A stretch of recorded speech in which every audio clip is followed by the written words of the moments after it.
Hi, my name is Pia. I'm an entrepreneur. I have my own business called Talk Doesn't Cook Rice. We are a brand and marketing agency, and we've been around for about 6 years. Growing up in a Chinese Indonesian family in Singapore, I had different types of pressures from my family. It wasn't so much of what Singapore society expects you to do as a human, that there's a lot of things I didn't learn about what it means to be Singaporean until much later on in my life. But the pressures that I felt was, number one, being a woman. You had the number one thing that was drilled into my head was that you had to be a caretaker. Doesn't matter if you have your own job, you're not expected to have your own job or your own career. It's more so if you have extra time, you will help the family and help the income of the house. But that's not what your role is. Your role is to be the provider. You take care of the household, you manage it, you have kids, and you take care of your husband, right?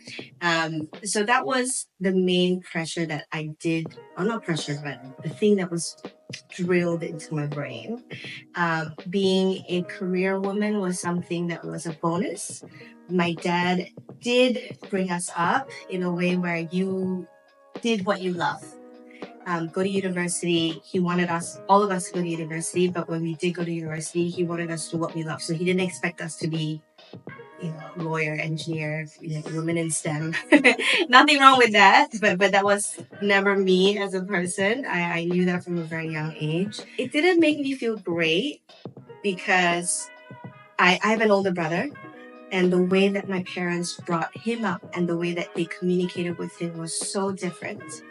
And the way that they expected him to behave in a household was so different. And I hated that. I hated because I didn't understand it.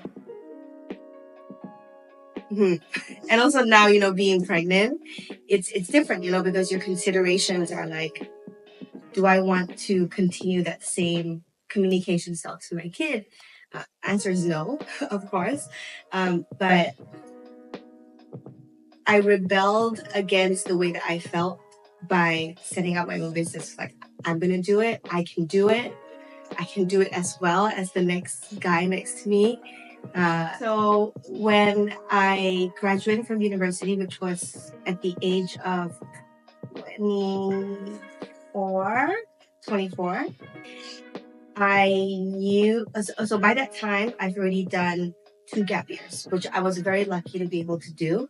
I did internships all around the world. I got to experience the fashion world kind of like in its breath. I did couture, I did mass production, I did events, and then I worked in an atelier, etc. And I did those 2 gap years knowing that I didn't want to be in the fashion industry. So when I came back to Singapore from London, I knew that I was going to try to be an entrepreneur because I had no responsibilities, no family. I didn't have to pay rent. I was living with my parents. I had very little experience, but I just had a whole lot of audacity, and I just kind of went, can I swear? Can I swear? Okay. Yeah, okay. go for it. Go I was like, fuck it, let's just try it, right?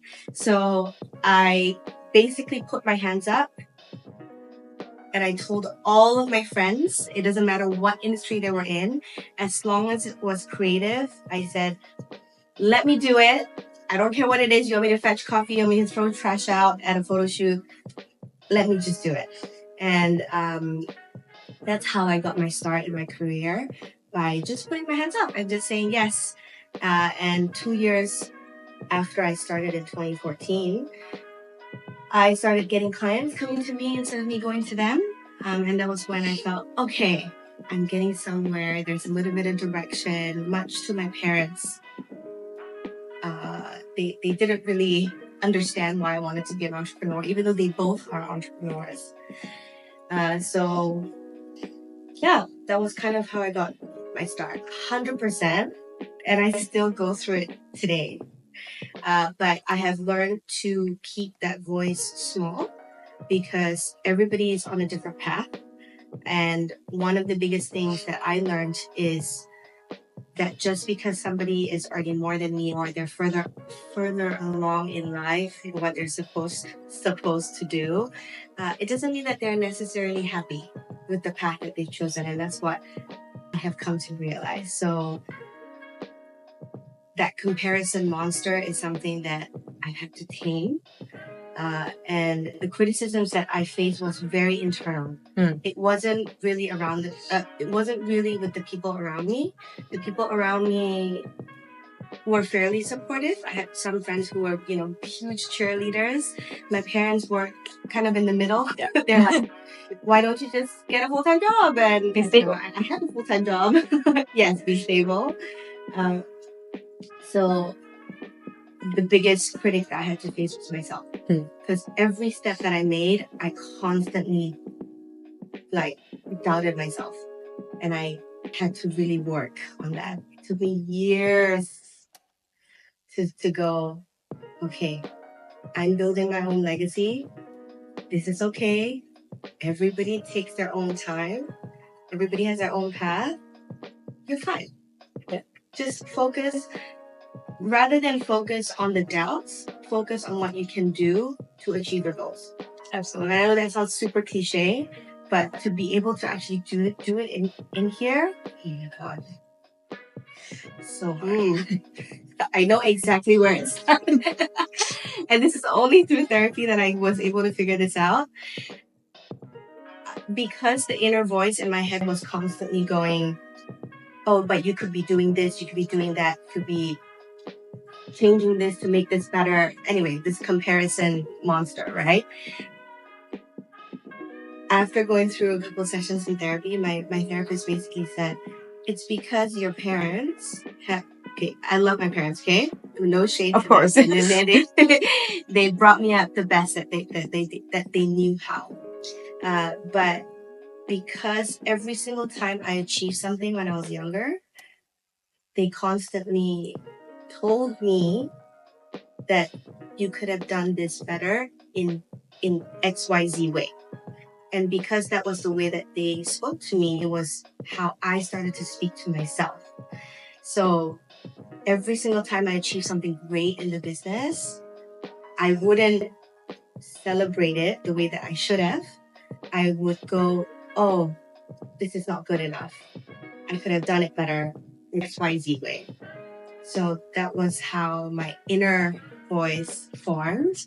And to break that inner voice of I'm 33 years old this year. To break that voice of 33 years is not easy.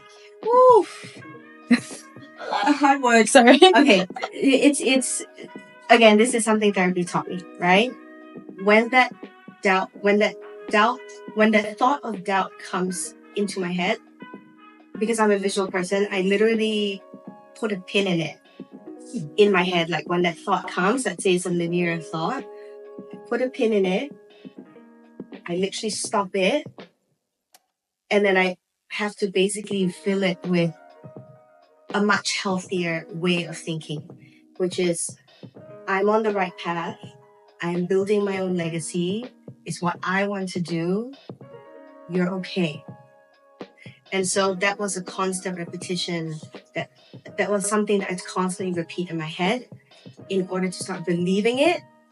Before that voice, that doubt, basically it got shorter and shorter and shorter each time. Yeah. It doesn't mean it doesn't come out. It comes out, but it doesn't come out in such a big way anymore. Yeah, that's awesome. I love that. Yeah, I really do. It's years. Oh my God. Yes. And it will still be there when you're 44. Yeah. Yes, it definitely will. But then I would know how to cope with it. Yeah. A little bit better. Important to learn those skills now so that when you're 50, you're not miserable and dying. Mm-hmm. But I also will say, if you haven't learned it by the time you're 50, it's better late than never. Being part of an entrepreneur, failure is such a big part of that life that you have to embrace it. And the way that you frame what failure is also so important, right? It could be a lesson or it could be something that causes you to burn out or leave this life. So, life lessons on that.